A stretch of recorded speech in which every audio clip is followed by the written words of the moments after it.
मैं गीता अंजलि और आप देख रहे हैं सूर्य आदित्य न्यूज। आई रुक करते हैं खबरों की तरफ।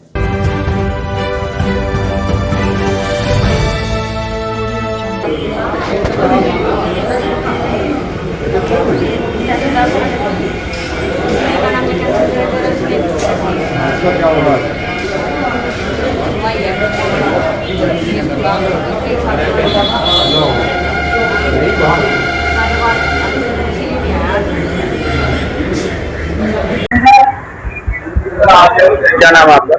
मेरा नाम सत्येंद्र कुमार है।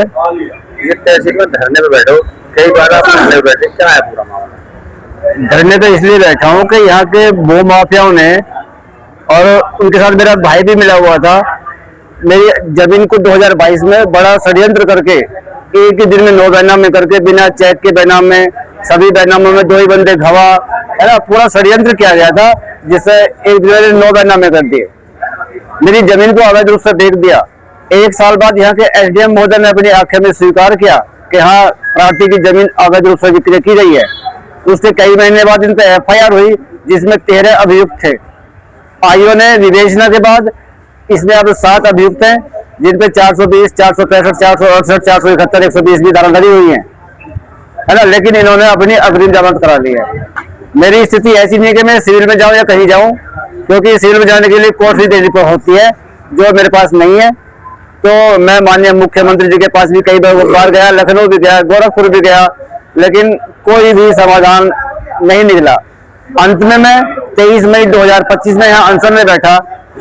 24 दिन बाद यहाँ की माननीय विधायक, चेयरमैन, एसडीएम, तहसीलदार सभी ने मुझे कहा कि हम 15 दिन में आपकी समस्या का समाधान करा देंगे, और मुझे झूठा आश्वासन देकर जूस पिलाकर उठा दिया गया।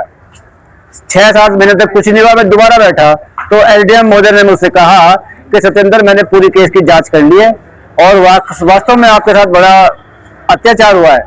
मैं आपके जो दाखिल खारिज हो रहे हैं, जो भूमाफिया ने करा लिए हैं, मैं उनको कैंसिल कर दूंगा। तो उसी चक्कर में उन्होंने 5-6 महीने लगा दिए, लेकिन कुछ नहीं हुआ। फिर मैं 10 अप्रैल 2026 को अनशन में दूसरी बार बैठा। तो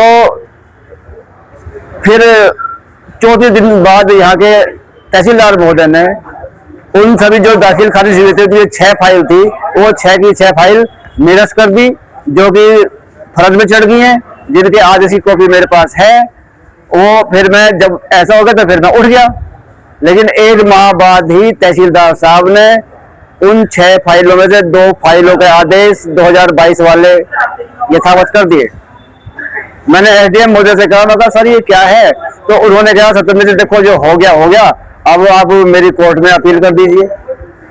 अब मैं बार मेरी स्थिति ऐसी है कि मेरे घर में आटा तक नहीं है, मैं परेशान हूँ, है, और मैं अपील करता कहाँ तक अपील करूँ? मैं यहाँ पे अपने केस की खुद सुनवाई करता हूँ, खुद बहस करता हूँ। मैं कमिश्नरी में गया, वहां मैं खुद अपने केस की मैं खुद तैयारी करता हूँ, और मेरे पास जाने के लिए वहां किराया तक नहीं है। मैं कहाँ तक अपील करता रहूंगा? तो अब मैंने यहाँ अपील कर रखी है, और मैं यहाँ धरने में बैठा हूँ, और मैंने माननीय मुख्यमंत्री जी को पत्र लिखा है कि मैं कल 25 जुलाई 2026 है, मैं पहले यहाँ यज्ञ करूंगा, उसके बाद यज्ञ में मैं अपने आप को आहूत कर दूंगा, क्योंकि मैं इन भू माफियाओं से षड्यंत्र कर जो भी संबंधित अधिकारी है ना, मैं लड़ते थक चुका हूँ।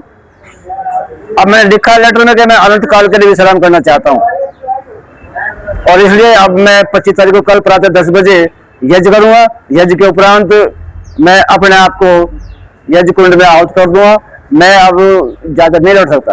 कितने महीने से आप यहाँ पर परेशान हो रहे हैं, आ रहे हैं? परेशान तो पिछले 4 साल से ही हो रहा हूँ मैं। पिछले 4 साल से बेहद परेशान। तो मेरे पे उन्होंने हमले भी किए हैं, चोट भी कारोबार रखी है ना।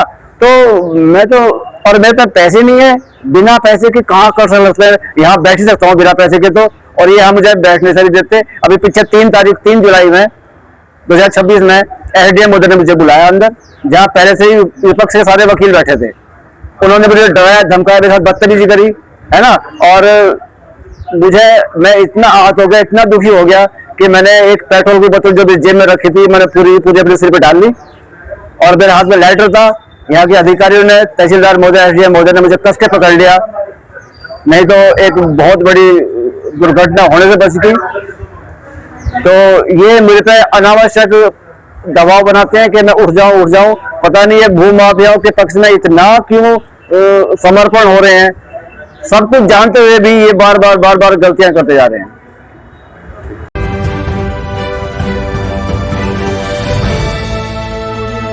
आज के लिए खबरों में बस इतना ही। कल फिर होगी आपसे मुलाकात। नमस्कार।